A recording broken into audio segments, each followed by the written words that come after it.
Hello and welcome to the 8th round of Rony's Tuesday Fun Race XL 2021 with the LX4 at Schwarzwald, a custom configuration in Live for Speed. And I'm Peter Butcher. I'm joined in the commentary box tonight by Eoin Harmon. Hi, Eoin. Hello, Pete, and welcome everybody to what is going to be a very unique part of RTFR and its XL variant. Yeah, this track is over 10 kilometers in length, can you believe? It's only been used a number of times in Live for Speed. It's designed by Nico Pintola, if I'm not mistaken. So our very own Nico, otherwise known as Sidus Unite, made this thing, Owen. So yeah, does he have a home advantage? It's going to be close. He's certainly well in the running, but we'll have to wait and see. Yeah, so this is kind of the open config layout version. Well, that you can compare it to the Nürburgring almost. I guess it's pretty close. Hence the German name, I guess, Germanic name. It's fair to say, Owen? Yeah, I definitely agree with that. You're going to see some quite sensational parts of the track as we go through the laps. Yeah, so round 8 of the championship, the 56th Rony's Tuesday Fun Race Extra Large with the LX4 at Schwarzwald. 8 rounds already. I can't believe it. 8 months through the year. Let's have a look at this spaghetti of a track. As you can see, it is fairly crazy. This map provided to us this week by Air Attack Racing's Nova, so thank you for that. Schwarzwald Ring is a 10.6 kilometer, 6.6 mile track. We have 60 minutes of qualification underway, of which there are 5 minutes remaining, and then we're going to have 15 laps of this enormous track with a mandatory 10-second pit stop. So without any further ado, Owen, let's get to the track and see what is going on with the drivers.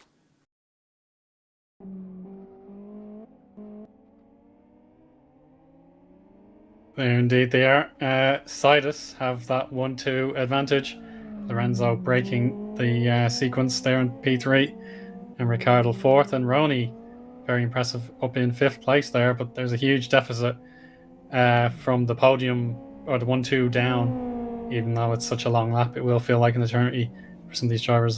Sidus Gabor pulling over to make sure he gets an optimum runoff for his final hot lap.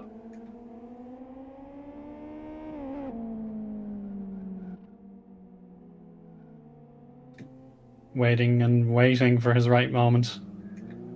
Might be a hot lapper coming up. Yes, indeed there is. So he's going to actually benefit from a little bit of draft, and he's ready to go. Yeah, he's managed to bag himself a slipstream as he comes across start finish. That's pretty handy. Yeah, smart strategy. So for the first minute and a bit of the lap, it will be BL1 reverse. No differences there, but then you'll have your mind blown as they enter the next portion of the lap. So hang on tight, everybody. You're going to be surprised.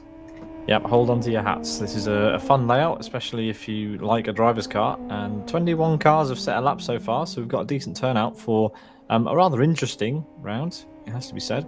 Gabor leading the timesheets. We're going to stay with him and see if he can improve on this lap, and also to give you an idea of where this goes. So it starts off pretty traditional. You have the Blackwood GP reversed configuration. Here he is on a back straight. But in a couple of moments' time, it's all going to go a bit weird, as Gabor is going to enter the what we're going to call the layout section of this track. So here he goes up the first ramp, a bit of a blind crest, and then we head up this little straight to a right-hand 180-degree hairpin, where he has to get all the way over to the right-hand side, hit the apex in the middle. Try not to drift too much, because of course this concrete has slightly less friction than the track surface below. And then you've got this little chicane followed by a down ramp. And at this point, we are going to head into the infield of the Blackwood GP track via the flyover, the actual flyover that's on the track. So, yeah, it's a bit wacky, this one, isn't it, Owen? Yeah, I certainly agree, Pete. It's just so much going on. Excuse me. 21 cars means that maybe we won't get to see that many figure of 8 moments, particularly at the last sector. But Sidus Gabor on this pace will certainly be flying away with things. And there were indeed some road signs that add to the fantasy, I suppose, of having the track running around on a custom layout.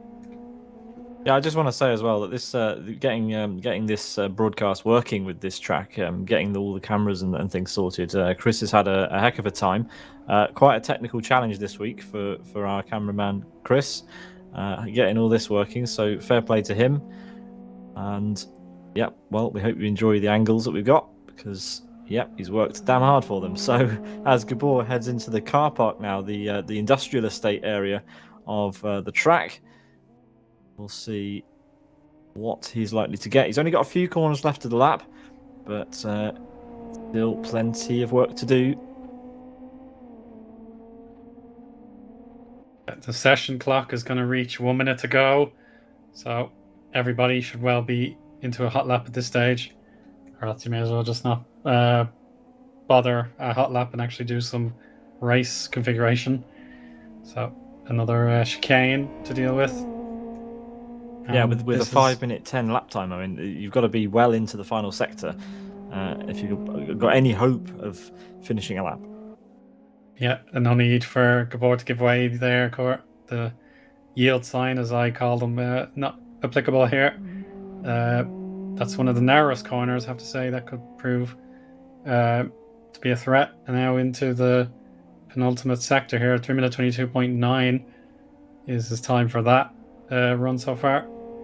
Yeah, if you're looking at the timing tower and you're thinking, wow, 10 seconds off the lead, remember that the lap is over 5 minutes long. So if you've got a short track, like a minute long, then being a second off translates into being 5 seconds off on a track this long. So you need to bear that in mind when you look at the gaps.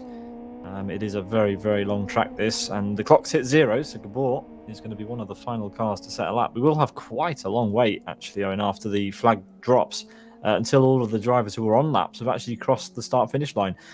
So we'll still have some laps coming in for a little while, because, of course, we have a 10-minute break between qualifying and the race. But for 5 of those, we're still going to be watching cars. So here comes Gabor. Oh, he's got massive air. Wow, I didn't even realise that was possible around here. But there we go. Maybe you shouldn't do that during the race because we've got 15 laps. And, well, if Gabor decides to take that line in the race, he's going to have some damage. So here we go into the rallycross section of this lap now. There is a nice bit of concrete been laid over the top of it, so you don't have to get your tyres dirty. And then at the end of the rallycross section, we'll turn left down to the original chicane, and that will conclude a lap of Schwarzwald in Live for Speed. Here he comes through the final chicane of the Blackwood GP reverse layout. Unite's just taken pole position on his own layout. That shouldn't be a surprise, really, should it? But there we go. Sidus' home turf. It's like the Red Bull ring if you're Red Bull. Here comes Gabor up to start finish to set a lap time. Will it beat Nico's? Nico beat him by 0.25, and he does by 0.4. So Gabor's beaten Nico at his own game. Yeah, that's a heck of a gauntlet to throw down. But yeah, indeed, the point about the massive hump in the road is with the heavy fuel tanks, and I doubt any of the drivers will attempt that in the opening laps. But maybe as time goes on, they'll be more comfortable. Yeah, we've got a lot of drivers who are still doing laps. Here's Jari Katila getting a lot of air. It's okay to do that on a qualifying lap, of course, because in sim racing, well, it doesn't matter between qualifying and the race. You can just repair your suspension like magic. It doesn't work like that in the real world, as I found out last weekend. But anyway, here we go for the to the rallycross section at the end of the lap. Jari Katila for world-class lines. I think that was Magic improving, was it, Owen? I think he's just gone up to P11. Might have been. I didn't spot it, unfortunately. Yeah, anyway, it's true. Yeah, I'd have to look at the clip. Final chicane for Jari. Let's see, currently P13. So someone's jumped up the order. Onto the home straight we go. It's now 22 cars that have set a lap. See what he manages. Will it be an improvement for Jari? Yes, it is. P9. So yeah, on this track, Owen, every single lap has a massive impact on your time, of course, because it's a longer track. You don't have to do many things right to improve your lap time by a lot around a track like this. Here comes Number. He mentioned last time in commentary that he definitely fancied driving this one. I mean, it's not every day you get to race a track that's this long in Live for Speed. It's a very unique opportunity. Currently 18th, so he's going to have to hope that he improves on this one. I think he made it across start-finish before the clock ended. I might be wrong. Yeah, it doesn't look like he's got a hot lap underway. It's just showing qualify 0:00. Well, he's ended his lap there. That's yeah, absolutely not the way we want to be going. Super Osu is going for a time. It could be an improvement here. Maybe not. No, it's going to be close. No, Super Osu does not improve, but it was close. Yeah, so we have to see what what's going on here. See if we can find any other drivers who are still on timed laps. But yeah, it does look like we have a pole man. I don't see anybody beating Gabor's time, a 5-minute 9. That is pretty impressive, it has to be said. See if we can find anybody. Math 55, currently 21st. Into the final corner, one we're all familiar with. Here he comes. The hill.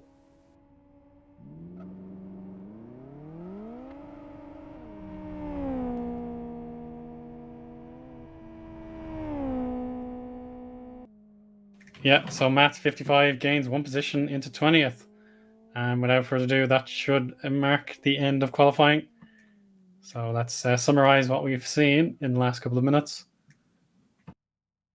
Yeah, absolutely. I'll get you those results right away. And yeah, take it away, Eoin. Pole position belongs to Sidus Gabor, beating out the Frankenstein's doctor of this circuit. A 5-minute 9.81 was good enough for pole. Sidus Unite, as I said, the inventor of the track, coming second. Ricardo makes it a lockout for Sidus there, but he was nearly 3 seconds adrift of his teammate. Lorenzo, best of the rest, in fourth. The host with the most is Rony in fifth, with Michael Malik, Timu Soini, Mandula, Yari Katila, and Pedro Bior completing the top 10, followed by Haichi Roku, Maciek, Super Osu, Redbot, Iron Doni, Yanni Katila, aka Chiralpha, Gigi Tomas, Fragmaster Number, Pit Lane Racer, and Matt 55. And on the final part of our list, we have Emilio and Ivanov.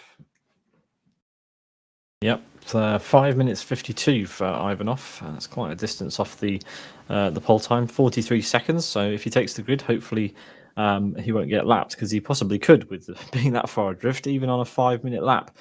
Anyway, that does conclude the qualifying session, and we will then take we only have 4 minutes before the light goes green, so there's probably not really much point taking a break, is there? Let's have a quick look at the car everyone's going to be using today. It's been a while since we've seen the LX4 on the track, but anyway, it's a 1.3 litre inline-4 front-engine car, rear-wheel drive, half a ton with 140 brake horsepower. Turning our attention to the Drivers' Championship in RTFR XL. Of course, there is no Drivers' Championship. It's Rick Cardle and True Alpha at the top, with Unite in third, looking to close that gap on his home track. He'll have his work cut out, though, because Gabor is absolutely here, and he is battling very hard. Well, he's put on a brilliant display in qualifying to get pretty high up on the order. First, in fact, front row start alongside Nico. And here you can see all the names scrolling past. Everybody who has scored at least 1 point in the championship is shown here. Yeah, it's a lot of names. If you spot yourself, congrats, you've made it on the leaderboard. And there's still 4 races left this year to get yourself higher on this list. So if you feel like joining, these races happen every 4th Tuesday on Rony's Tuesday Fun Race. Alrighty, Eoin. Yeah, what have we got to look forward to? The start is going to be interesting, but really, all that matters is that people keep it clean. It's a very long track, lots and lots of corners. You don't want to make a mistake, because yeah, it's going to be difficult to stay focused with the amount of cars that we've got here and the length of the track. Yeah, the pit lane is not going to be anybody's friend, particularly if you make a mistake on the familiar Blackwood reverse layout. So that's where the driver should be calm and collected. Yeah, it's just a matter of keeping the stress levels down and just seeing how things develop. Actually, Thilo, our resident statistician, has provided another edition of his trivia. If we have the time to share. Yeah, go for it. You've got time. You've got about 2 minutes. Yeah, so let's begin with our LX4 facts. This is the 4th time it's been run in an RT4 XL. The most recent one was RT4 9. That was Zadorus at Oro 1. 15.4 drivers have attended previous RT4 XL races using the LX4, a high of 20 and a low of 9. So just about above that all-time best. And so it's the 6th least popular car out of the 20 available in LFS. But now this is the real good stuff. It's the track, and it's the very first open configuration of the season. But actually, here's the good one. Schwarzwald is German for Black Forest or Black Wood. So nod and a wink there, good pun. Yeah, I like it. This is the very first time in RT4 XL history, or in any RT4 campaigns, that we've used the Schwarzwald ring. However, Layout Racing League used it in 2020 with the round 3 driving the XRT. And it breaks the record of being the longest course in RT4 XL history. And last but not least, there are only 14 results if you look up Schwarzwald on our LFS forums. Well, there'll be plenty more of those today, thanks to this race. So that's great. I mean, it's nice to be racing at a very unique track. I like it a lot. Well, I hope the drivers enjoy it. I hope they put on a good race for us, and we get to enjoy 15 laps around this bit of track. Let's pop up that track map once more. We're not going to have too many more opportunities to do it, so just take a look at this track map. Nova from Air Attack Racing has provided us with this one. Mainly because it has sector colours all done. There's 4 sectors. Sector 1 in the green, then you've got Sector 2 in the blue, Sector 3 in yellow, and Sector 4 in red. Plenty of crossovers. Hopefully we'll be seeing some interesting things going on there. But anyway, only a couple of moments for the start. I'm sure the drivers are eagerly anticipating this one. Talk us through the grid, Eoin. Yeah, absolutely. From the back of the pack there, we can see Pit Lane Racer, Matt 55, and so on and so forth. But we're interested in the entire outlook. Wobbly steering columns there for some of our drivers on the third row, but the lights go on and green. Boars get away. It's comfortable so far. Sidus unite on the outside line, waiting to cut in for the next downhill bend. Ricardo on the outside, looking comfortable there, not able to make the move stick. And now the drivers should be at their best for this portion of the track. It's all familiar to them, I'd hope. Lorenzo holding firm in 4th. Rony stays 5th. We've got Mandula alongside Michael Malik. Can they keep it sensible here? Don't want to hit the sausage curb. Yeah, looks good. Drivers in the back of the pack again, that's fine. But it's Sidus, that's the ideal start for them. They're away with Sidus Gabor. About a second clear, maybe. We could be a bit less. There's Haichi Roku. Hugging grass on a spinner in the background. That's Math 55. Pitched into a spin. But that should not do any serious damage to the car. And now we're onto the concrete inner layout. Completing our first sector of the 15-lap event. Yeah, it's an absolutely brilliant hairpin. That it's so slippery up there that the drivers really have to be careful on the braking zone. It's their first experience of the lap on cold tyres on this concrete surface, so it really is tricky to get the car slowed down because it's just so different to driving on the regular tarmac. So it's one of the challenges of these open configuration races. Nico's lost a place to his teammate, as you mentioned. He's just behind his teammate Rick Cardle. These two, of course, battling for the lead in the championship in RTFR regular. But it is Rick Cardle who leads the way in this championship. And he'd surely like to overtake his teammate Gabor. Owen, I don't want to say it. Well, I do want to say it because I'm about to. But it's Gabor today who's decided to break away from team colours. So does that mean that he's already sealed his fate and he won't finish the race? That's 50-50. I have to say he'll be all right. I do think Gabor will break that little streak and his independence will see the day.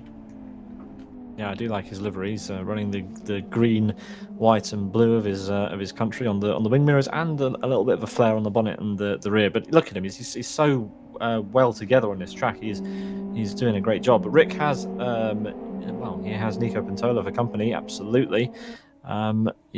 He's doing a pretty good job of defending that place just now. But look at the cars all queuing up in the background. They absolutely want to have a slice of this action.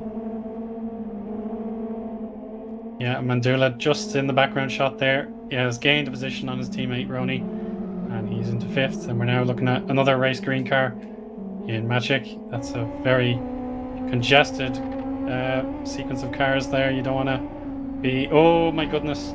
That was Hachiroku, was it? Super Osu, sorry. Yeah, completely. Oh no, it wasn't actually. It was Hachiroku, who lost the car. Yari into a spin.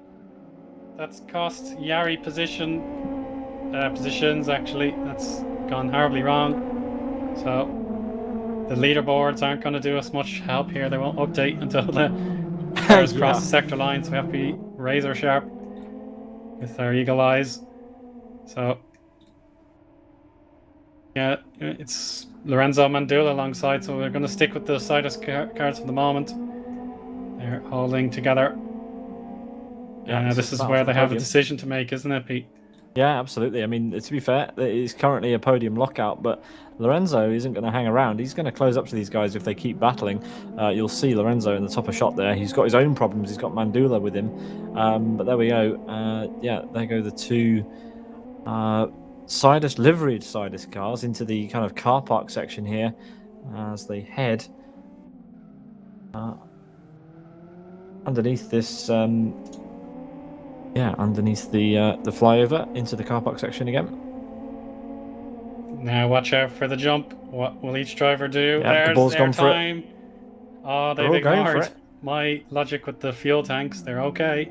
Absolutely brilliant watching them all fly over there. Let's see if any of the drivers at the back decide to not bother. Let's have a watch. Here's Hachiroku. He's already been in a spin for once, and it doesn't look like he's lifted off. So this is a real test of the driver's suspension here today.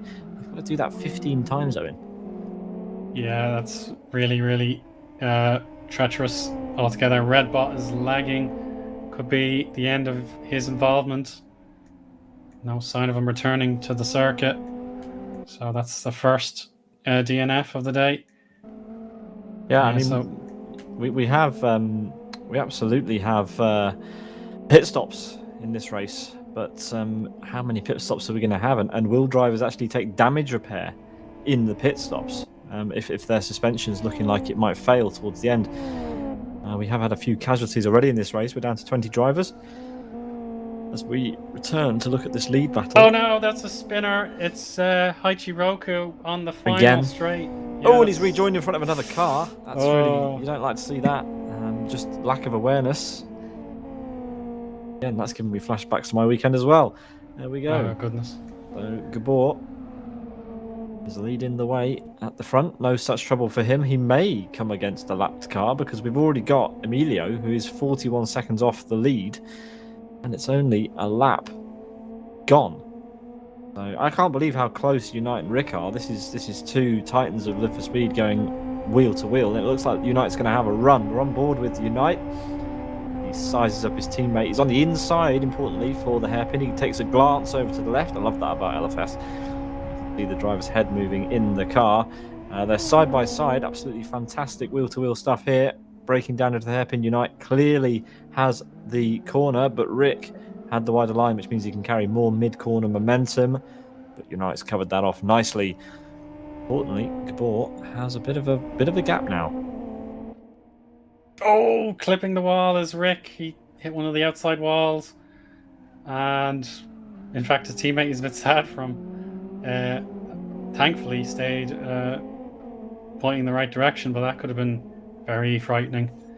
And just to answer your earlier question, Pete, about the damage repair, let's say it takes 20 seconds beyond your 10-second mandatory pit stop time, and you actually don't suffer too much in the bends, and it might be well worth it, because even though there aren't that many laps, there will be a long time to drive, so you won't suffer as much if you take that 20-second hit to save maybe a minute. You never know.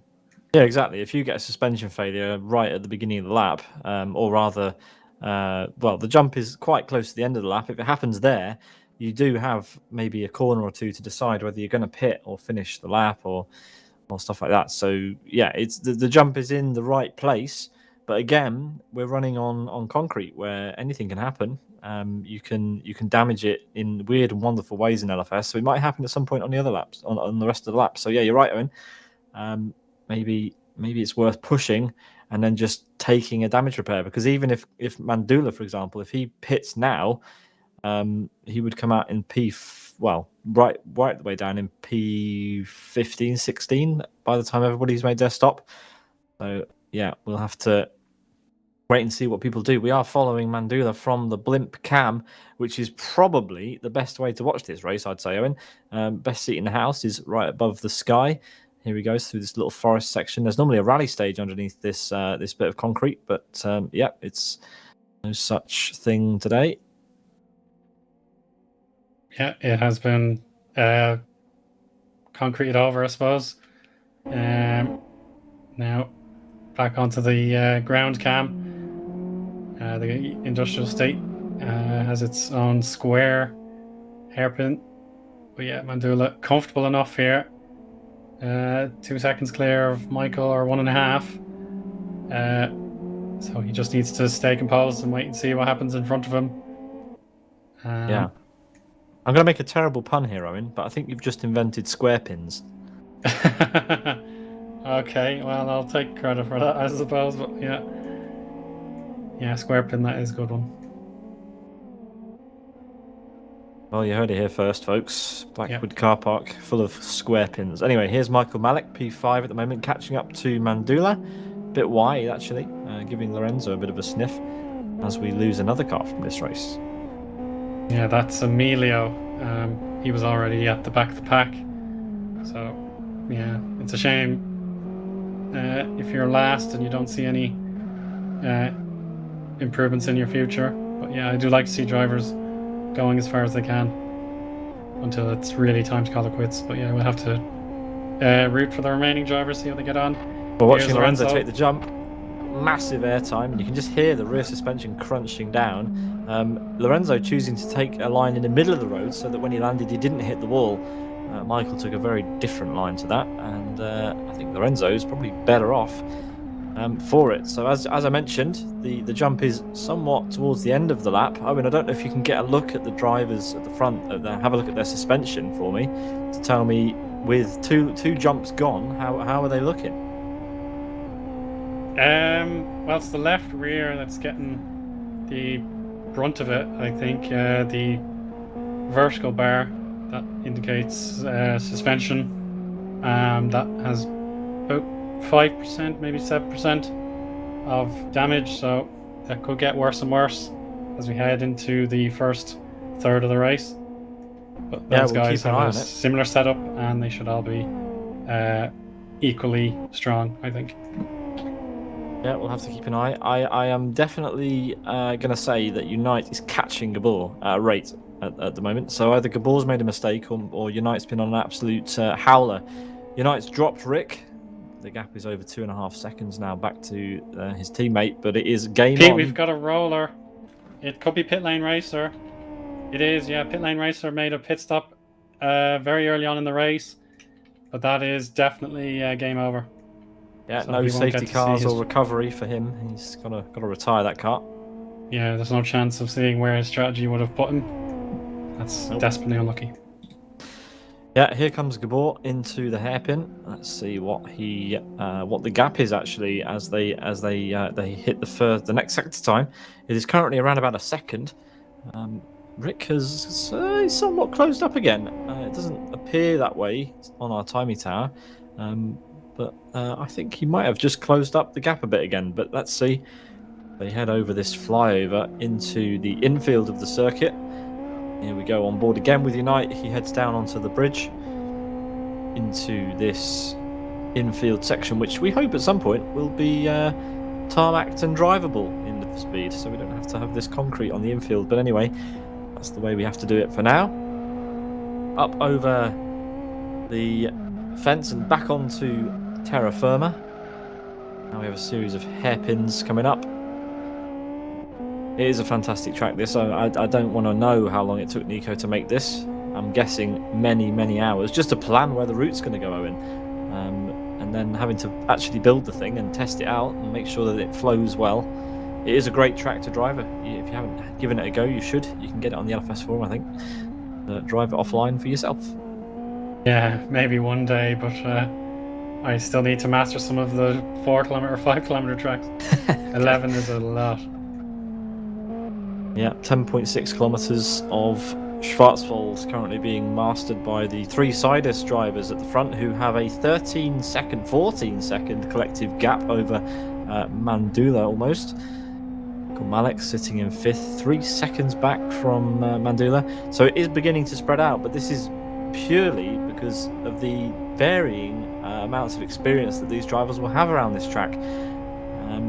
Just like the Nürburgring and other long tracks around the world, the only way you can get quicker is by doing more laps, and it takes a really long time to master a track that is the length of Schwarzwald. So here we come into the square pins for the 3rd time. I do like saying that, Owen, I have to say. There's square pin number 1. And it definitely looks like these two have got the measure of each other. Yeah, almost no give. Yeah, their sector splits are virtually identical, 323s. It's just Gabor gained 6/10 on this lap so far. Can't read too much into it with one more sector to go. And it is an extremely long one. Yeah, contrasting lines as well between these two. Obviously, they have varying lines because they've learnt the track probably independently. So they'll have to learn from each other. Unite will be the one who will be able to get the most information out of this battle because he's following Gabor. He'll be able to see where he's fast, see where he's slow, and therefore improve his line more than perhaps Gabor will be able to improve his. And that's potentially why, for the last few laps, he's been catching up. Let's see how they fare with the jump. We're still riding on board with Sidus Unite, who does have the fastest lap. Look at him, he's taking a much, much tighter line, just in case the car squirrels out wide, I imagine. And as we head into the infield, how's that affected their suspension, Owen? Yeah, the bar continues to rise. The impact on the springs getting more and more severe. It could be up to 12% damage now, so it's keeping 4% increments each lap, so that's very alarming. And now this is a great little section here, the underground, before it goes back onto the official Blackwood. Here it is, the famous chicane. Reminds me of Singapore, the Singapore F1 layout where they have that chicane under the flyover at the end of the lap. So it's kind of reminiscent of that. I like it, and it'll look even better when we get night mode in LFS. Here we come up to start finish, and let's see what that gap is. It's currently 1.65 at the previous split. I think it might be around about the same, just over a second between these top two. Fastest lap from Gabor, 5:11.0. So Unite was a little bit slower, not that much. Just a 1/10 of a second on an entire 5-minute lap. That's exemplary.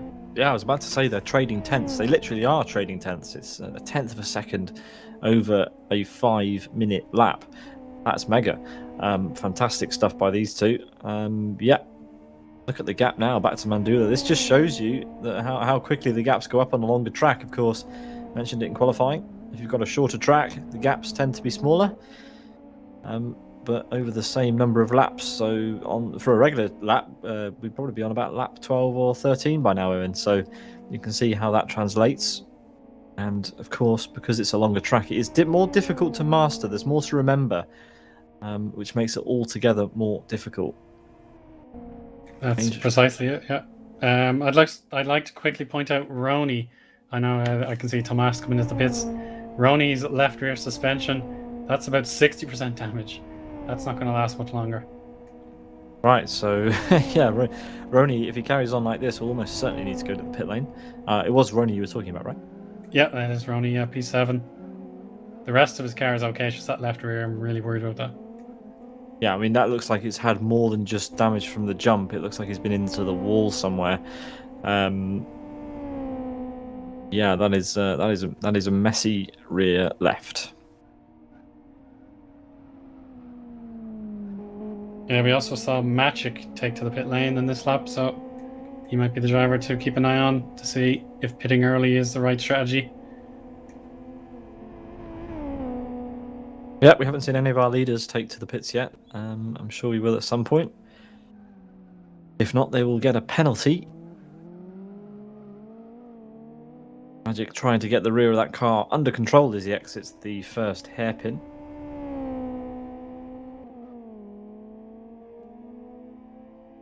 According to the Twitch chat and brought to our attention by Tilo Falkenberg, Gabor called his qualifying lap the best lap he has ever done in an RTFR or RTFR XL race. So, yeah, Gabor very impressed with his own lap as we see a car spinning out in the back of the shot there. Donny with an uncharacteristic error. That's going to hurt him against Magic, who, remember, has already made his pit stop. I'm not sure whether Donny has, but there we go. I'd lean towards no. Oh no, he has made a pit stop. Yeah, I can see it there. He made a 10.35 refuel stop. Wow, look at this gap at the front. This is starting to get spicy now. We have a battle for the lead, pretty much. 0.6 of a second was the gap between Gabor and Nico as we head into this double left-hand. I'll let you say it, Eoin, because I think I'm getting vibes that it might not be the most popular nickname for that complex of corners. Square pin. Thank you very much. We are looking out of the rear roll cage of Gabor's Sidus LX4, and the car looming large is his teammate Nico Pantola, who was the architect of Schwarzwald. There he goes, emerging through the bushes.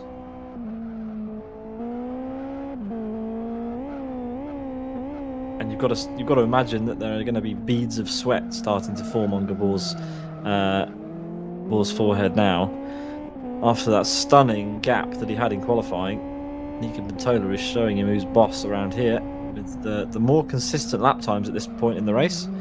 Nico might not be the fastest over one lap, but he sure is consistent here so far. A little bit wide there actually, but giving away a few tenths on the exit. Let's see how they take the jump. Again, Nico with the tighter line. Oh god, they have so much airtime through there. And yeah, you can see why Nico takes the tighter line, because it is really unstable on the exit as the car settles down. And Owen, that's going to change as the rear suspension gets more of a beating, of course.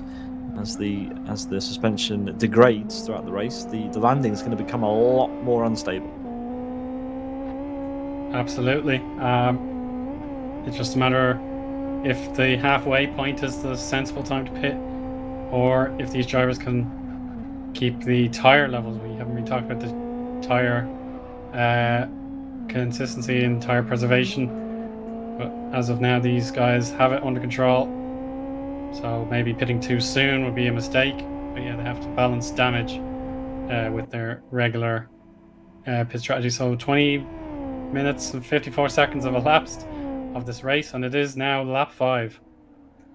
Yeah, at the end of this lap will be a third of the way through. 0.8 of a second separating the first and second place cars. Then Rick Cardwell comes across the line in third, 11.2 seconds off the lead now. So yeah, the wind has certainly gone from his sails, almost to the fact that he might be getting gained on a little bit by Mandula. We'll have to keep an eye on it. The gap has gone up ever so slightly. But I guess it also depends on how quickly the other drivers can learn this track. If you've only done a couple of laps before qualifying, this is only an RTFR race, remember. So people don't necessarily have as many practice laps as we've got Pedro BR in the pit lane, Owen. Yeah, this is a big call. Pedro has been hanging around on that halfway balance, I suppose. He's been 8th or 7th out of 15. So now this is an important pit stop. I'm just going to check out so that's damage repair. Otherwise, he's kept his car spotless. So Pedro should be able to gain positions back for the remainder of the race. May even have a two-stopper. Someone might be tempted for a two-stopper. Yeah, I mean, it's not going to be unusual to see drivers in this race taking damage repair, of course, with that huge jump. You've got to weigh it up. You've got to decide whether it's worth taking the jump slowly. It is a flat-out straight, but it does have a huge jump in the middle of it. So is it worth taking it easy, preserving your suspension, and avoiding an elongated pit stop? I would say it's probably worth going flat out, Owen. Yeah, so yeah, I think the drivers agree with you, Pete. I'm found out a little bit. That's a 43-second pit stop for damage repair. Pedro has a lot of work to do, but he can gain that time back if other drivers push their own cars too hard.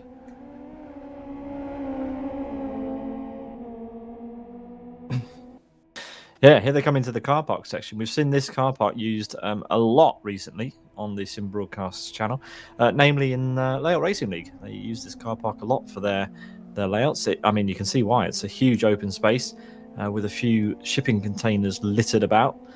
As we see it, who's that? It's Iron Donny getting past Pedro Biar at some point. Oh, that's because Pedro only just left his pit box.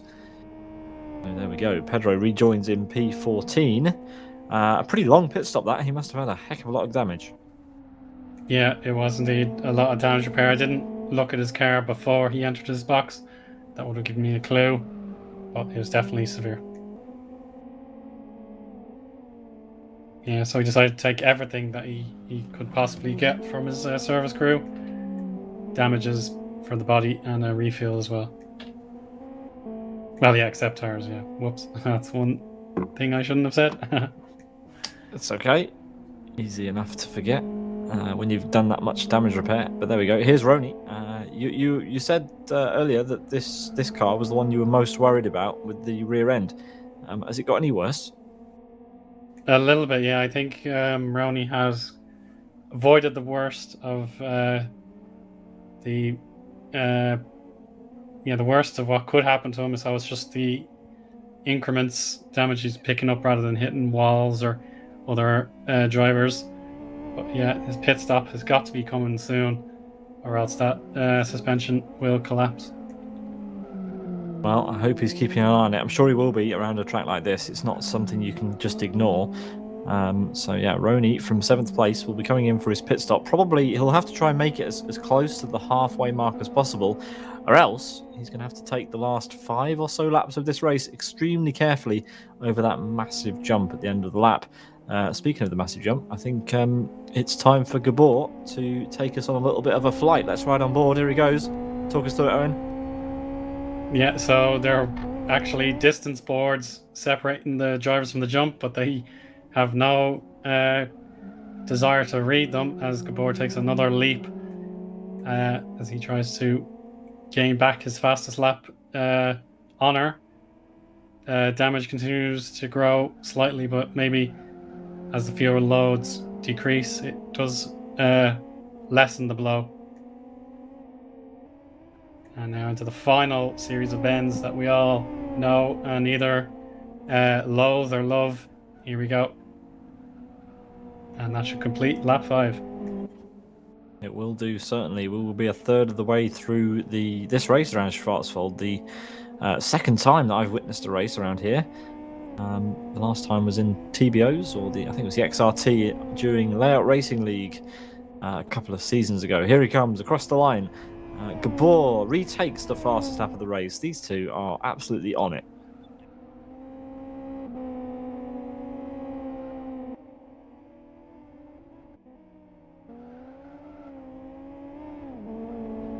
Here comes Mandula up to the line. I think I was right. I think that let's have a look at his sector time. Let's see what it is. Yeah, Mandula is gaining on Rick Cardle. Yeah, so perhaps Mandula's qualifying let him down a bit, because if he was best of the rest instead of Lorenzo, for example, he'd be well within Ricciardo's circumference. But unfortunately, even though he's more consistent, he still has another lap or two's work to do. Yeah, we're saying this time after time recently that Mandula is coming on in like leaps and bounds, and to be challenging a driver like Rick Cardle in an LX4. Don't forget, Rick Cardle does like his LX cars. This is a pivotal moment for Mandula. I think he really is. He's beginning to mix it with the top guys, and it doesn't matter what day it is. You know, he's got the pace. So, you know, and a marked improvement. I'd definitely put him down as my most improved driver of 2021. So far, at least. Indeed. gaps coming down between Super Osu and Yari Cotillo. We might have a battle on further down the field. This is just inside the top 10. Super Osu driving that rather old Live for Speed livery, the Injext livery. And yeah, here he goes a bit wide. Hopefully he doesn't loop the car. Nope, he's got it under control. Now they're going to fly down this back straight. Normally you'd go straight on down to the hairpin at the bottom of the back straight. But in between that, Nika Bentola decided to add the Spaghetti Junction at Birmingham into the layout. So here we go. He's going up the first ramp to the hairpin. Our timing towers have just updated. Rony took his pit stop and phew, he's fixed the damage. So he can carry on at his peak performance. But for how long? Osu, yeah, that's indeed the trouble. So that's Team Eoin in the background, I think.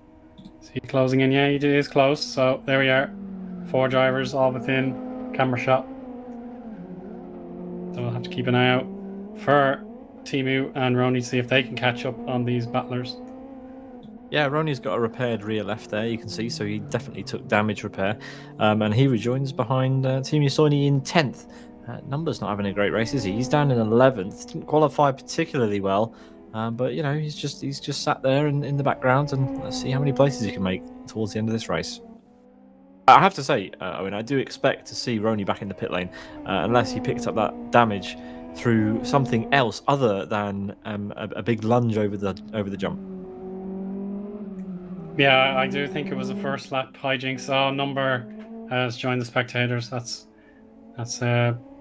so long and good effort for a Number. That's, I wonder if he'll come and join us in the commentary box. I wonder if that's on his mind at all. We've got 10 laps left, so Dravko, in you come. So long of a lap, I forgot to pit at end of it, he says. So I must have been destined to run out of fuel. Oh dear. I guess he'd driven past the pit lane and thought, well, may as well carry on.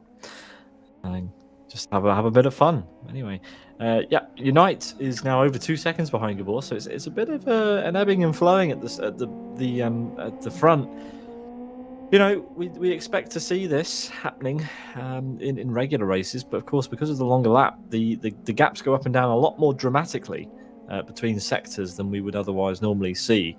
That's why it looks a little bit more dramatic than it potentially is. But yeah, one thing that is definitely no illusion is that Rick Cardle has managed to pull out that gap again. He's put two maybe 3 seconds over Mandula. So Rick Cardle, he's being fairly consistent, but he is 19 seconds off his teammates, and he's leading the championship. Don't forget, Eoin. Yeah, appreciate the reminder. So he has found a pattern that will get him settled into the circuit and maybe get a new PB for the session. Mandula will be frustrated. He thought he had a chance, and I think Rick was alert and thought, no more chances. I'm getting away with from your chase now. Yeah, I mean, don't rule out the fact that it could have been a mistake from Mandula. We haven't seen it, but yeah, let's see. It could have been a mistake from Rick initially. There are many variables. It's a long track. We do have a lot of cameras, but we don't have a lot of eyes. So yeah, we will see what happens towards the end of the race. Of course, it's a huge lap. So even though there are only 15 laps, sorry, well, we're going to be here for a while. As Mandula comes into the pit stop, let's see. Will he take damage repair, Eoin? What's that rear suspension looking like? Do you think he should risk it? He's on the safe side, Pete. He's got about 15 to 19%.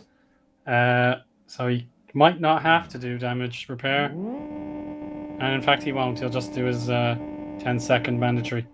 All right, so there we are. Mandula pitting at pretty much the halfway stage, it has to be said, in this race, and deciding not to take damage repair. So that could be pivotal if the front runners pick up any sort of damage. It's possible, you know, if you hit it badly, if you hit the jump badly and you land badly, maybe you land at an angle, it can massively upset the rear balance.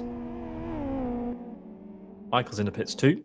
Yeah, he's finished. Just about leaving. Yeah, there we go. Yeah, kept within the time threshold, so he will be free to do as he pleases now.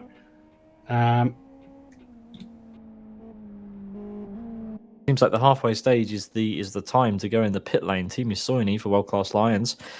He's in.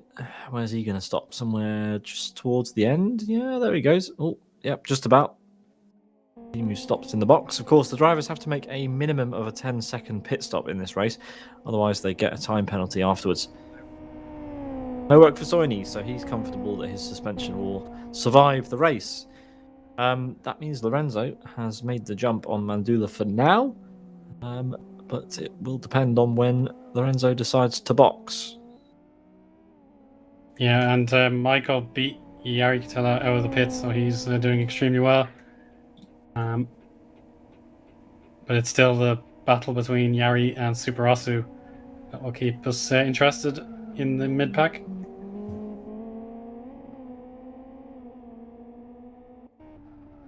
Lorenzo's damage is purely cosmetic if you're worried about that bodywork, so he can carry on. I wasn't losing sleep over it, Owen, but thanks for the heads up. Maybe someone is watching from his friends' circle and will be like, oh no. No, it should be okay.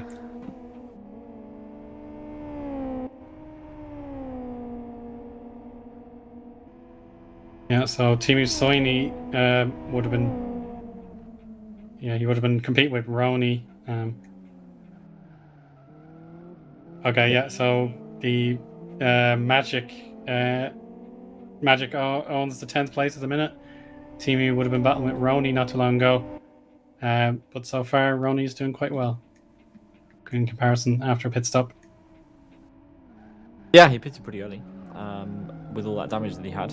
We don't know if he has to come into the pit lane again, of course. We just need to keep an eye on it.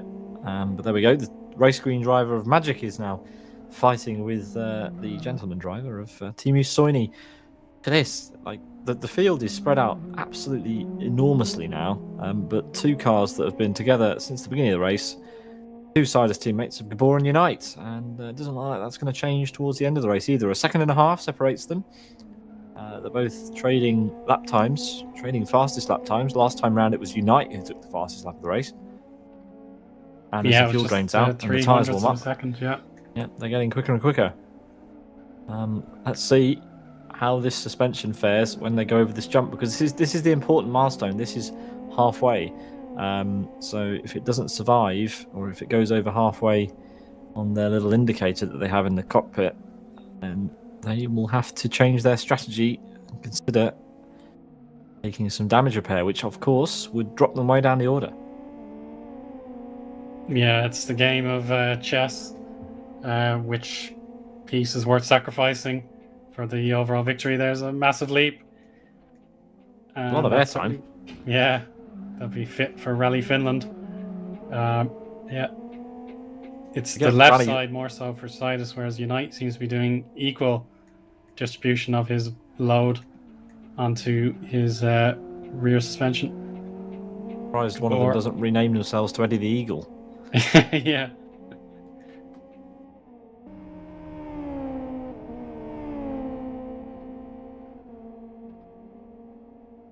Into the final chicane we go. This is the part of the track that everybody on this grid should know like the back of their hand. This is the only bit that there's really no excuse for getting wrong. The final chicane and hairpin at Blackwood GP reversed.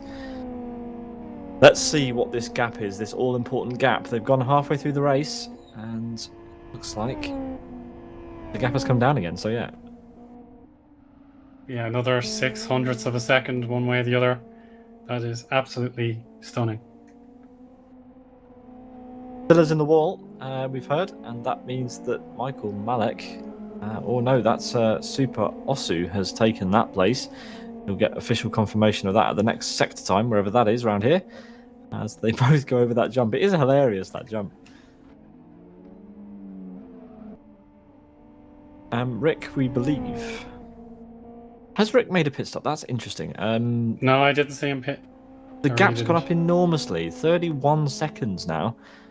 I don't know what he's managed to do there.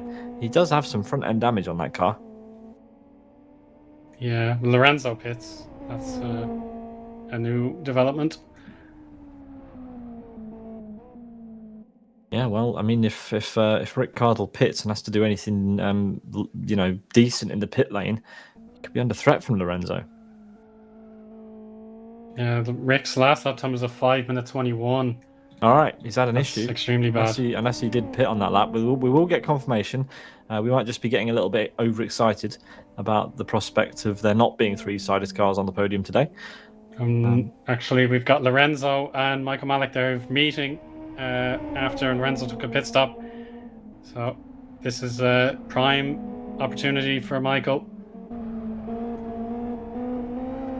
Rick's hit the wall and spun just before the car park we're hearing on our ear, so Rick made a mistake, and a costly mistake at that, to lose almost, well, how many seconds is that he had? He had a pretty big gap already, but it's almost 10 seconds he's lost. Yeah, that's it's not the worst for this track, but lag for Michael. Just has to stay stable here. He's got the top speed here. So, just the fractions. You don't want lag at this moment at all, viewers. You'll be hitting the wall in no time. You can just see he's really struggling. Oh, he's going to hit Lorenzo. Oh, I don't think he actually Lorenzo. Did. I think his ghost got out the car and punched Lorenzo in the door. I mean, that was strange, wasn't it? But there we are. Michael Malik's internet giving Lorenzo something to think about. Michael didn't hit Lorenzo there, did he? Let's be fair. Anyway. No, that was force majeure, let's call it. But he's lagging heavily now, so Lorenzo might just want to hang back. There is a long time on this circuit. It's completely a lap, as you can see, Blackwood to the right on the sign. So yeah, you should just try and find out if Michael's connection will stabilize, and then he can attack him again, hopefully. This lead battle is amazing, I have to say. Yeah, overtakes don't necessarily enhance a battle, as we've seen these two maintain position, but it's just the quality on show. Their lap times are absolutely on point. They're so impressive, in better than their qualifying, and they haven't even pitted yet. Yari's spun out and has undoubtedly given the position away to Super Osu and Rony. Now, it would be wrong of me not to suggest that Yari should pit the car as well, because I did say to Rony he needs to protect that left rear suspension. Therefore, Yari must do the same. So I hope he pits this lap or the next one. Now, we have a bunch of camera tools at our disposal here, but it's quite tricky to decide which one is best to give the viewers of just how high these cars are jumping over this ramp when they're going flat out. I mean, look at that. It's like 2 times the height of the car as Unite goes over that. You can just about see his shadow being cast back down. If you did that in real life, you'd be in a wheelchair, frankly. Yeah, the chiropractor's office would be probably turning people away. Like, what are you all doing? But thankfully, the driver's physical and hopefully mental health will be safe in sim racing. From the comfort of their armchair. Yes. Indeed. Well, we have heard of injuries in sim racing. I know someone who broke their ankle with a G25, I think. Gabor's pitted. Oh my goodness. Yeah, there we go. That's crucial. So yeah, Gabor ready to take to the pits. And when the G25 came out, people broke fingers. There you are. Yeah, a certain friend of mine will be raging if I made a joke about that, so I won't do it. You've said it now. Yeah, no, I won't make it. I won't make you do it. Anyway, there we are. That's a chat for another day. Gabor's in the pit lane. Let's see how long he decides to make it. Keep an eye on that for me, Eoin, while we take a look at Unite. Yeah. This is the chance for Unite to decide whether he wants to find some talent and close that gap up, because they're going to be separated for at least 5 minutes. 10.11 seconds was Gabor's pit stop, and that means that Unite will only be able to gain 11 tenths tops. Well, 11 hundredths tops through the pit stop stage. If he gains any more, he'll get a penalty. Yeah, it's a game of blackjack. If you want to stick on 19 or go for it and get the blackjack. That's the situation Unite is in. The dealer has the control, and that is Gabor. I've dealt my hand. You've got to beat me. That's a question, Owen. What's your? Have you ever injured yourself in sim racing? No, thankfully not. I haven't hurt myself, but certainly been upset. I'm very sad, but not needing plenty of that. treatment. Plenty of that. Yeah. Nothing a chocolate pudding won't solve. Yes. The best types of injury to get. Yeah, just trying to think. I don't think I've actually injured myself. I mean, I've made myself very tired.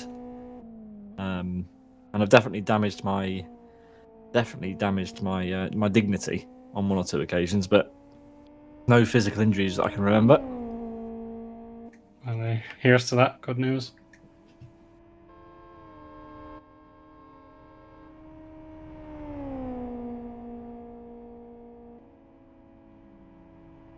Pit stop for Super Osu with the Yari Tillas Yari had followed suit. I'll just double check that car. Yeah, that's repaired. So Super Osu, nothing to lose. Major damage in fuel. Lorenzo What's out. happened to him? What's He's he done? timed out. Oh, that's a shame. Well, Michael Malik. Michael Malik was the one who was lagging, and Lorenzo's timed out. Cruel twist of fate, that one. Absolutely. Really, really cruel. Twists and turns in this track and twists and turns in this race, I have to say. That does not make any sense. I think Michael's given Lorenzo his internet or something. There we go. Michael's connection seems to have stabilised as well. So who knows what's gone on there. Bizarre. Down to 12 drivers in this, what's becoming quite an iconic track, I have to say, in Live for Speed. I'm pretty sure that plenty of our viewers will be interested in what's going on here and wanting to give it a go. Trying to hot lap it. Can you beat Gabor's qualifying time at 5:09 second qualifying? We'll see what the fastest lap of the race is, and that can be your benchmark, your gauntlet, if you will. Yeah, it's already down to 5 minutes 8 for both our lead drivers. They've already bettered qualifying. So it's a shame that they couldn't learn the track fast enough to be able to pull that off during the 6-minute session, but points are rewarded for the race, and that's why they're raising the standards even higher.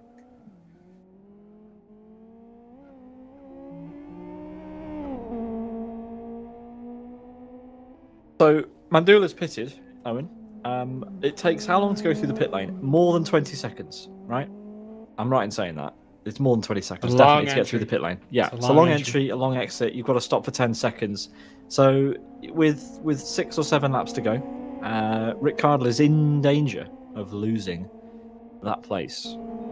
Battle for last.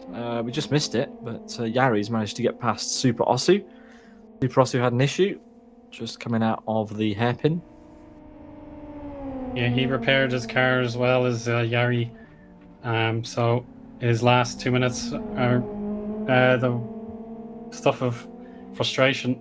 He worked so hard to pull away from Yari. Now he's back to square one. But if he can capitalize on this slower portion of the track, he could definitely gain the position back. Unite and Gabor may switch positions as well if Unite can bang in a few great laps here. I wonder when he's going to come into pit lane. He may as well leave it as late as possible now, unless he comes under, unless he sees some traffic in the distance and thinks, I might catch them on this lap. You don't want to risk it, but Unite stays out for now. He's going to come across the line and make it 6 laps to go. There he goes. Lap 10 of 15 here. Round number 8 of the 2021 Rony's Tuesday Fun Race Extra Large combination, and another fastest lap for the architect of Schwarzwald, Titus Unite. Yeah, we could be talking about a 5 minute 7 second lap time.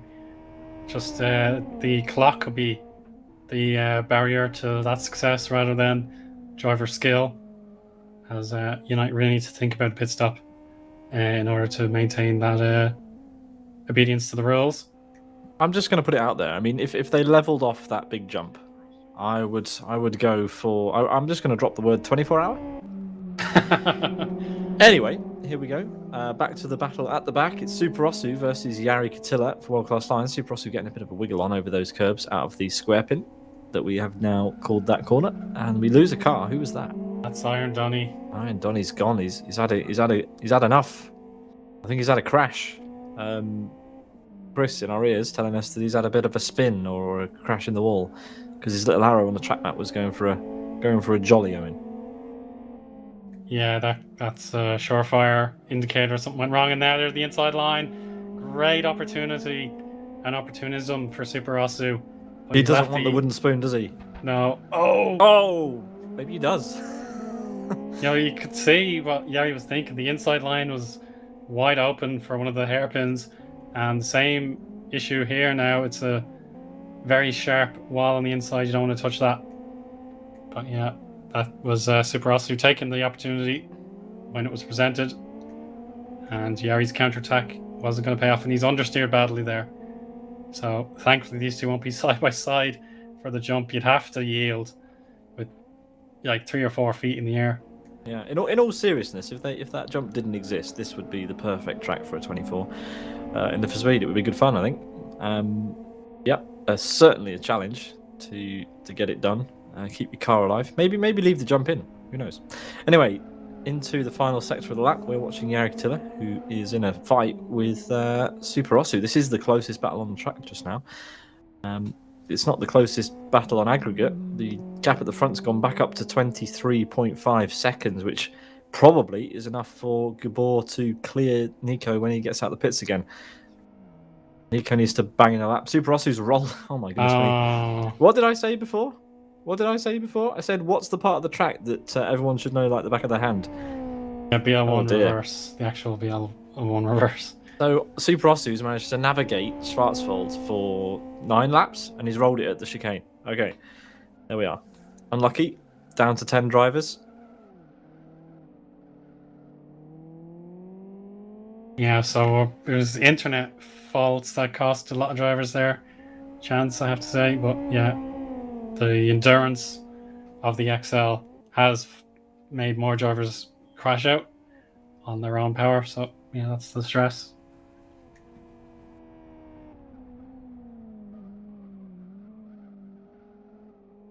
So if it wasn't for Michael and Pedro Bior, this race would just be Sidus, Race Green, and World Class Lions.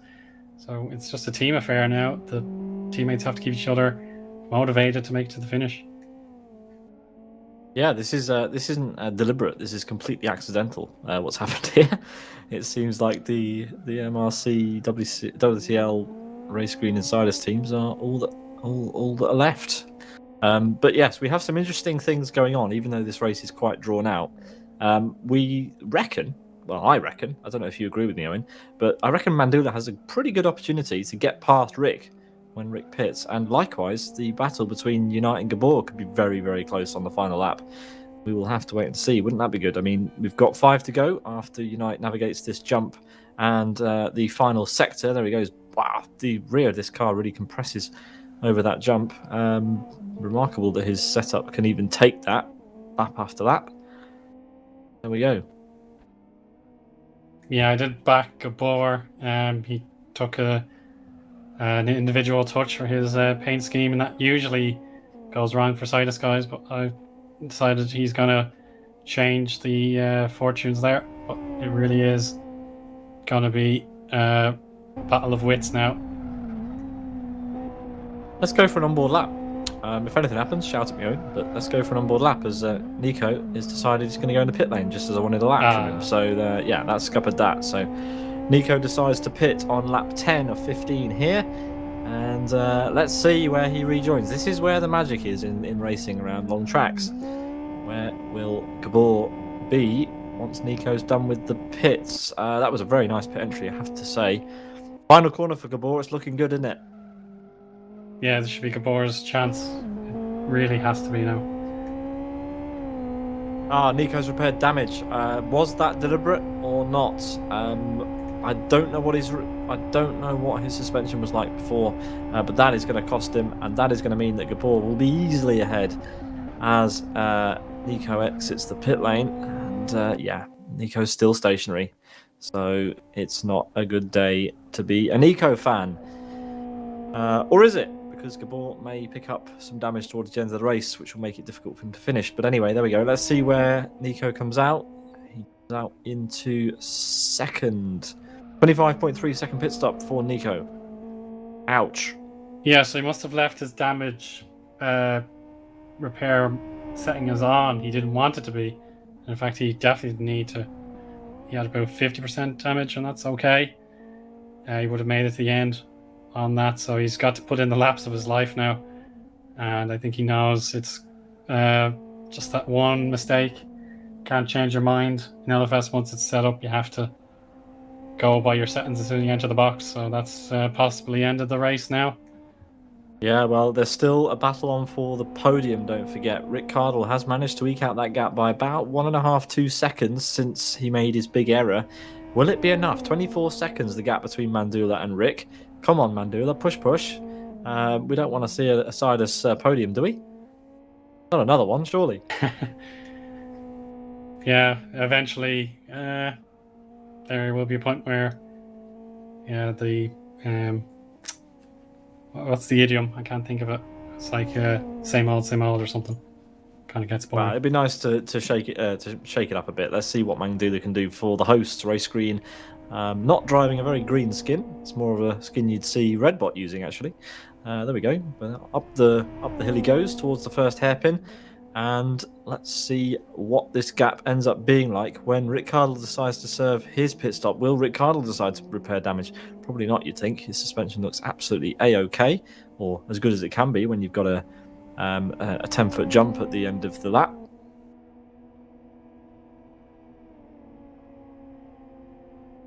So Mandula is the driver with the best chance of making this an exciting finish, I'd say, unless Gabor has a suspension failure on the last couple of laps, which doesn't look at all likely at this point.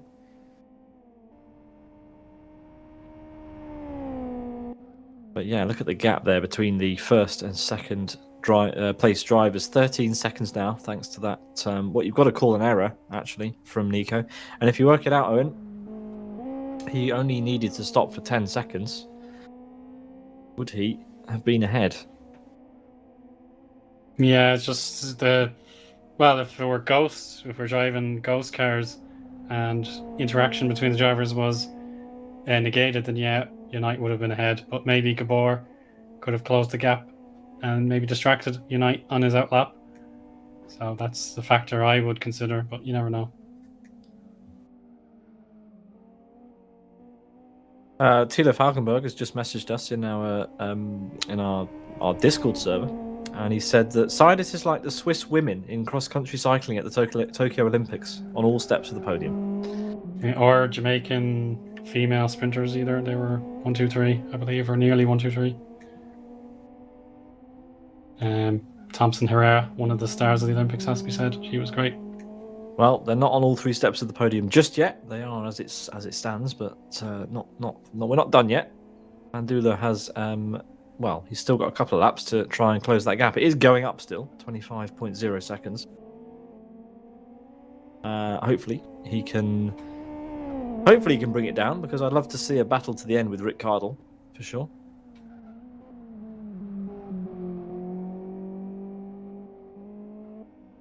Yeah, he's in the industrial state part of the lap.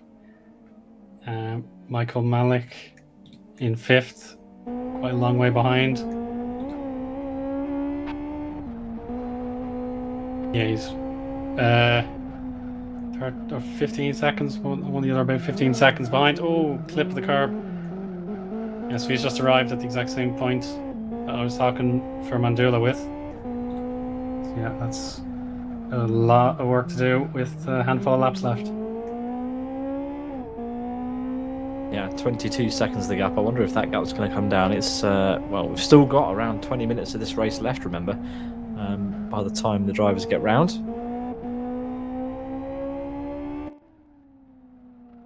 Through the final chicane comes Gabor to start lap number 12. It'll make it 4 to go.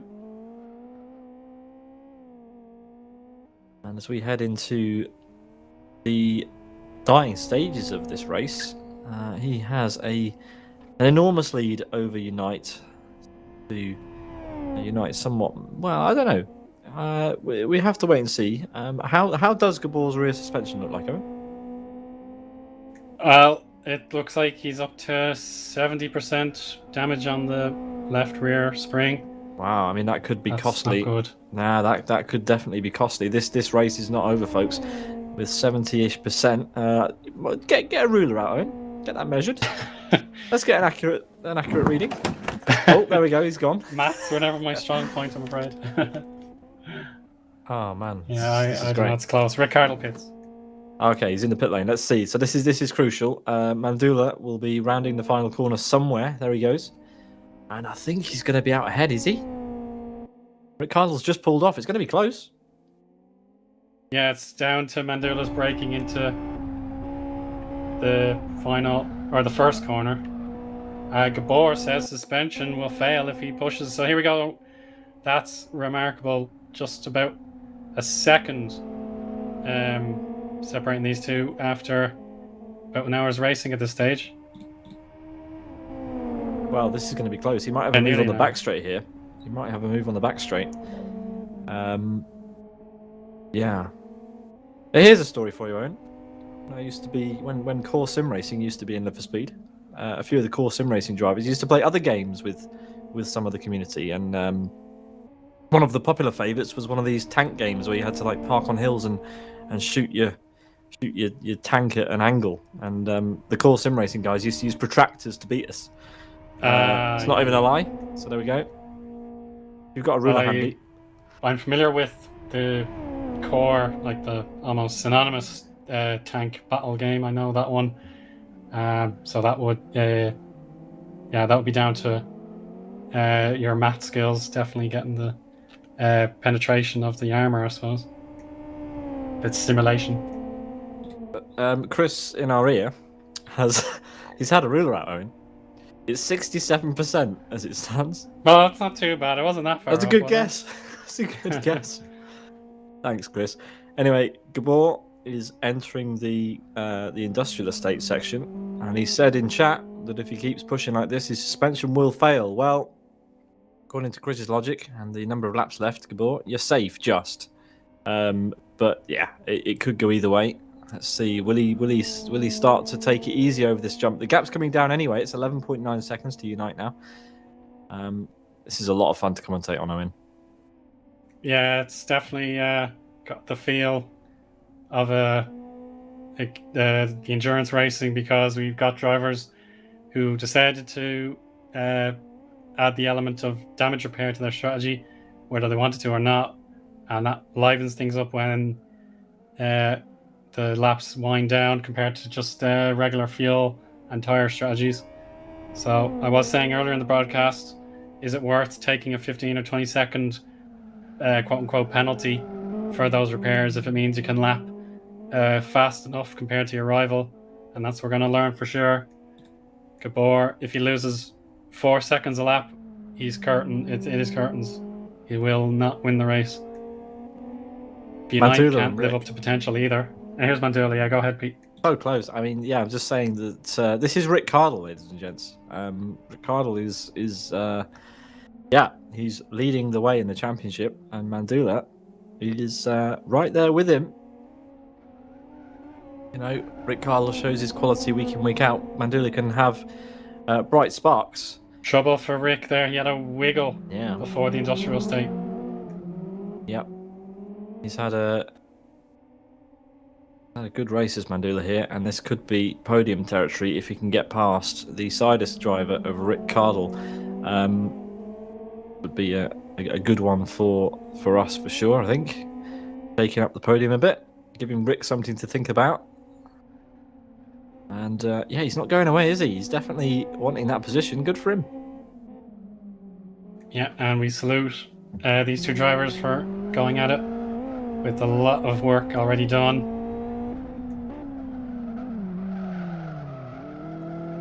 Gabor started lifting at the jump.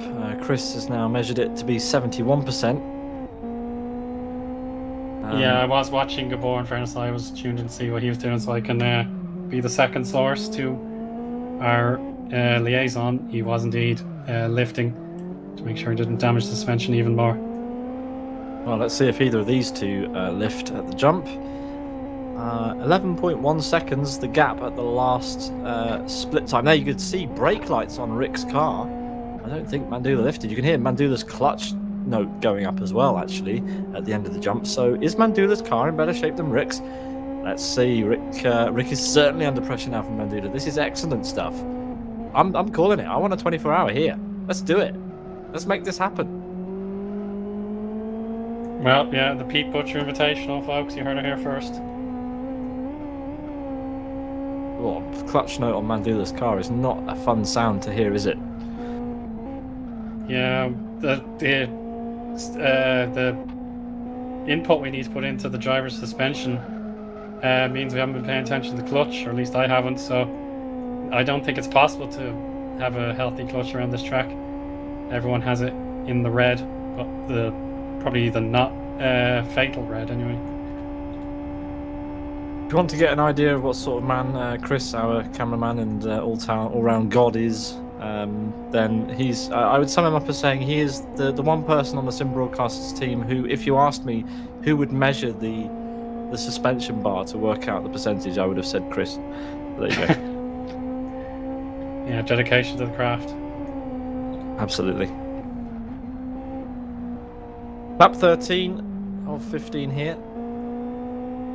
3 laps to go for our enthusiastic LX4 drivers.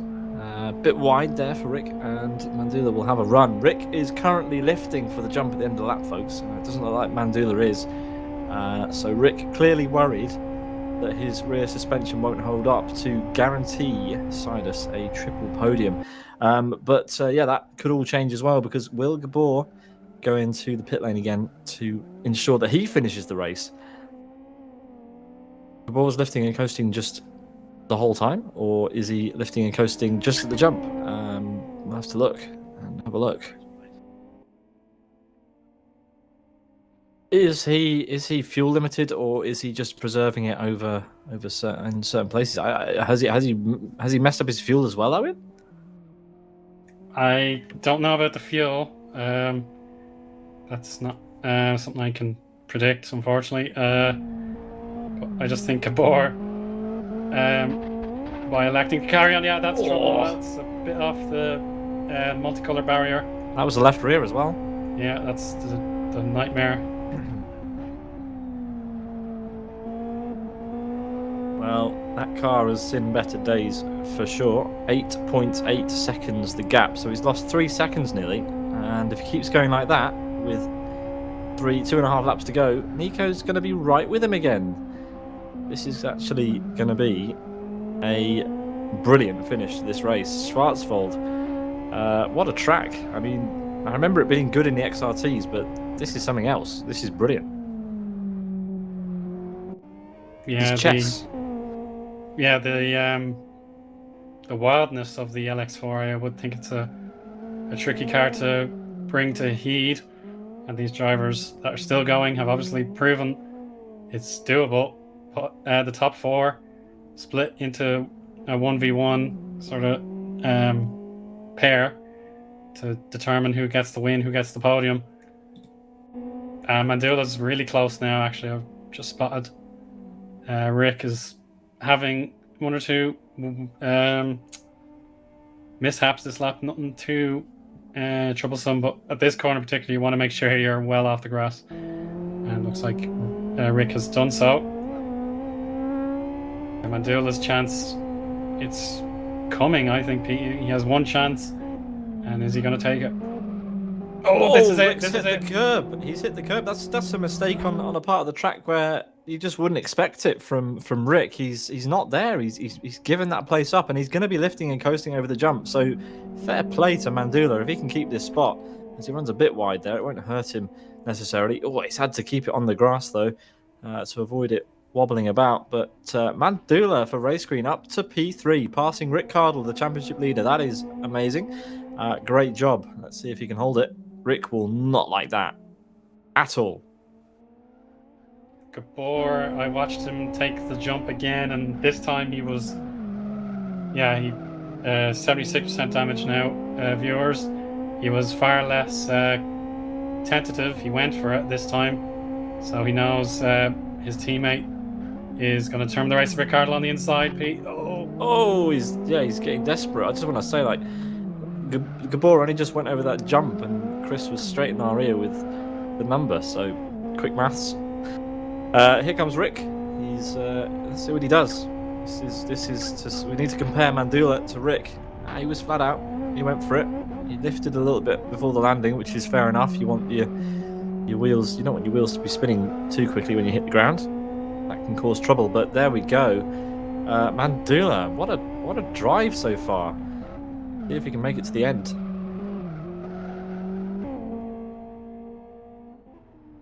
This track certainly separates the experienced drivers from the less experienced drivers. We have 10 left, and you'd say that all of these names, this grid here is one of the most experienced grids in Live for Speed.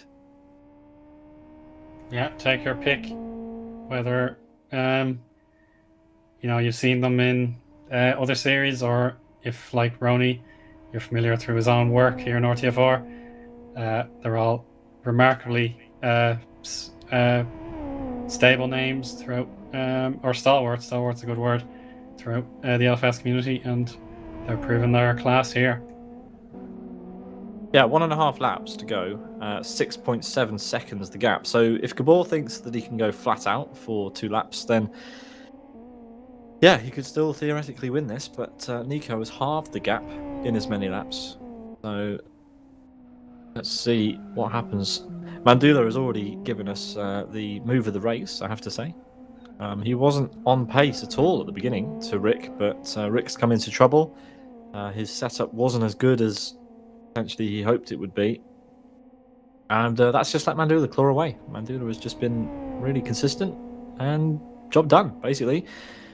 We're watching Unite, who still holds the fastest lap. He has been trading that honour with Gabor the whole race, pretty much.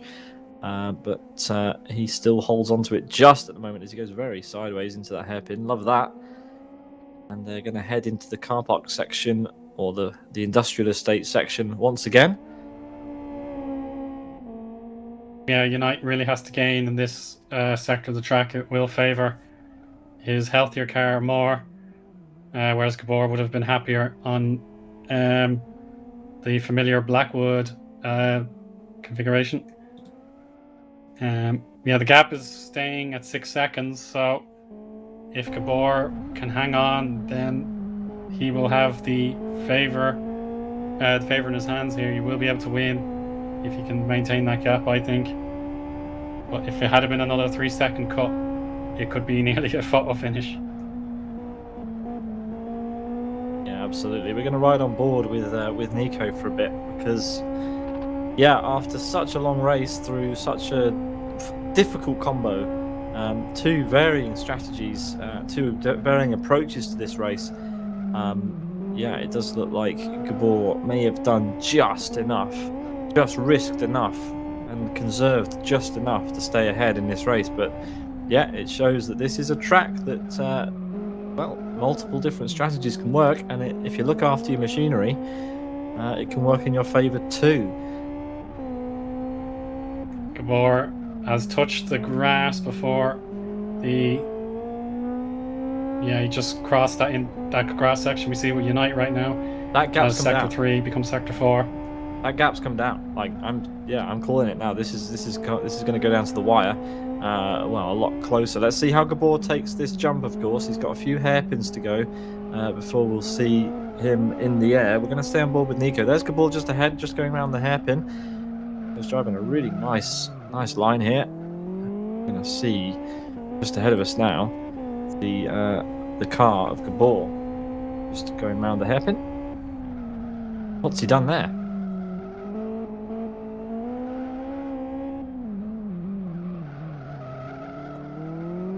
Here he comes up to the jump. See what Gabor decides to do. Looks like he had it pinned, Eoin. Yeah, that's another full power ball. It wasn't a spinner. He went absolutely full throng at that. Yeah, and so did Nico. Nico followed him straight through, full power. 5.7 seconds, the gap. Let's see. We're going on to the final lap in just a few corners' time. There's still a few corners.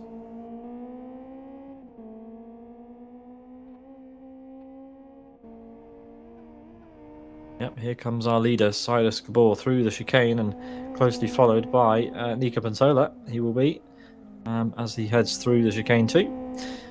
Goes.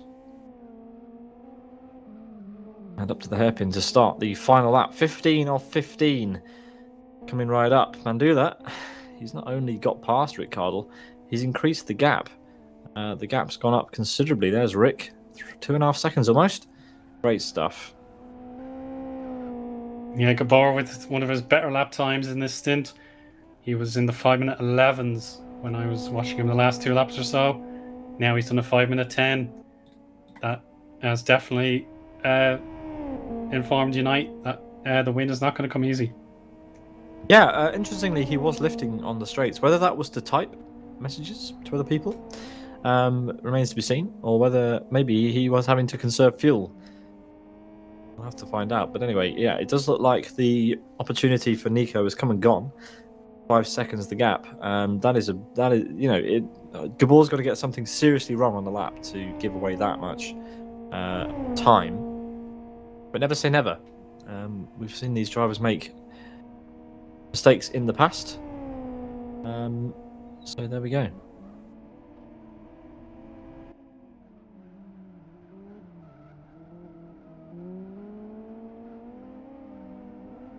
Or doesn't care about the life left in his tyres. He left a perfectly formed drift around the first hairpin. And there is Nico Pantola in the background, a little way off. Gabor in the chat claims his car is dying. If it fails him now, that would be absolutely gut-wrenching. I think he's just teasing Nico here. He's giving him a little bit of false hope potentially. I don't know how that car's going to die, unless he plans to do something deliberate. I don't know. Let's see. Like he's got enough life in it. This is it now for sure. If Unite doesn't gain in the next minute, I would say Gabor has the race in the pocket. Yeah, I mean this is such torment for Nico. Oh, brain fade for Rick Cardle. He was talking about losing his energy in his head, and now he's made a mistake. So goodbye, 3rd place. Yeah, that's sealed. So that's certainly uncharacteristic. You don't expect to see that from a driver of Rick's caliber. Been racing against Rick for a long time, and he's such a formidable driver. He's just so consistent. And today, it's just come undone a bit.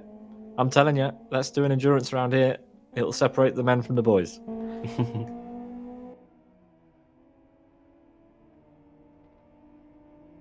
Gabor coming into the last couple of sectors. The gap has come down to 4.1 seconds, Eoin. But we just needed another lap. We needed one more lap to settle this. This is fantastic stuff between these two teammates. Yeah, they're going to have had a lot of fun this race, I'm sure. The LX4 is one of my, if not my favourite car in the speed. I've enjoyed it for a lot of years. It's got everything you want. You can drive it with a H-pattern gearbox. It just feels brilliant. No roof, rear-wheel drive. It's light, running road tyres. That's everything you want from a car, right there. And even though we've about 90 seconds to the finish, it is 1 sector to go. A little mistake from Unite in the just before the tree branches, but Gabor knows he has to push on that jump. Yep. There's not enough time to lift and coast. No, there is not. Let's go on board with Gabor as he hits this jump one final time. Let's see. Will he land smoothly? Will his suspension survive?